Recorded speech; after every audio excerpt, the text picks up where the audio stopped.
আজ আমরা খুব সহজে এঁটেল মাটি দিয়ে একটি দোয়েল পাখি বানানো শিখব।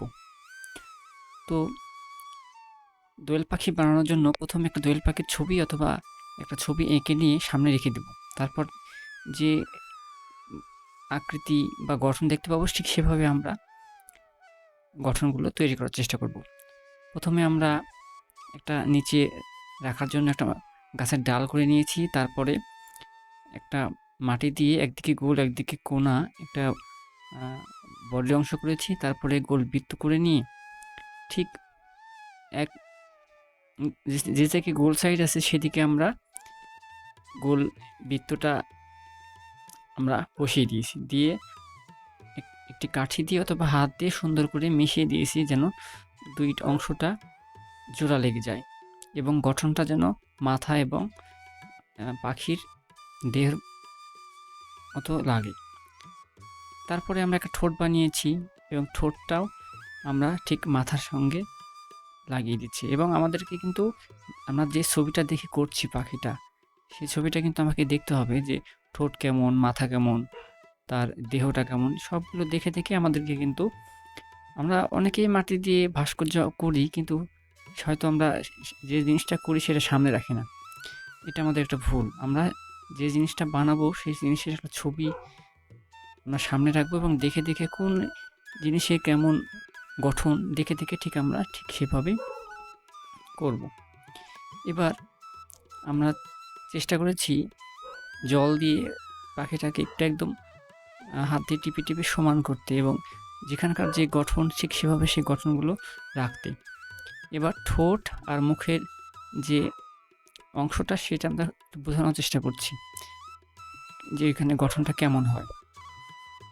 এবং ছোট্ট একটা মাটির বৃত্ত করে আমরা চোখ তৈরি করলাম এবং দুই পাশে দুটা দিয়ে দুইটা চোখ করব। এবার যখন আমাদের ঠোঁট চোখ করা পাখির হয়ে গেল তখন আমরা এবার পাখির লেজ, দোয়েল পাখির লেজ কি হয় একটু খাড়া হয়ে থাকে। তো এবার আমরা পাখির লেজটা করব এবং লেজ করার সময় অবশ্যই আমাদেরকে খেয়াল রাখতে হবে লেজের গঠন কেমন, কোন জায়গাটায় কেমন অংশ, একদম ছবির বাস্তব দোয়েল পাখির ছবি দেখে আমরা চেষ্টা করব এটা তৈরি করার। তো যখন আমাদের লেজটা করা হয়ে গেলে এবার আমরা যে পাখার অংশটা থাকে ডানা, ঠিক সেই আমরা পাখির ডানাটা আমরা এখানে বসিয়ে দিলাম। দিয়ে এবার আমরা একটা কাঠি বা কোনো একটা টুলস দিয়ে ডানার যে রেখাগুলো বা দেখতে কেমন সেই দাগগুলো আমরা দিয়ে নেব এবং যখন আমরা যে ডানার যে গঠন বা আকৃতি দাগগুলো কেমন ছবিটাতে দেখে দেখে আমরা ঠিক সেই দাগগুলো এখানে আমরা বসাবো। তো মাটি দিয়ে কাজ করার সময় আমাদেরকে খেয়াল রাখতে হবে যে মাটিটা শক্ত হচ্ছে কিনা। মাটিটা যদি শক্ত হয়ে যায় তো আমাদেরকে এখানে একটু জল দিয়ে ভিজিয়ে ভিজিয়ে কাজ করতে হবে, কারণ অনেক সময় আমরা মাটিতে কাজ করতে করতে মাটি শুকিয়ে গেলে পরে কাজটা করা ফেটে ফেটে যায় বা একটু অসুবিধায় পড়তে হয়। তো একটু করে কাজ করবো, সময় গেলে একটু জল দিয়ে ভিজিয়ে আবার কাজগুলো এভাবে আমাদের কাজগুলো করে নেব। তো ঠিক পাখির আমাদের অংশটা হয়ে গেলে এবার আমার জল দিয়ে একটা তুলির মাধ্যমে পাখিটা একদম মসৃণ করার চেষ্টা করছি।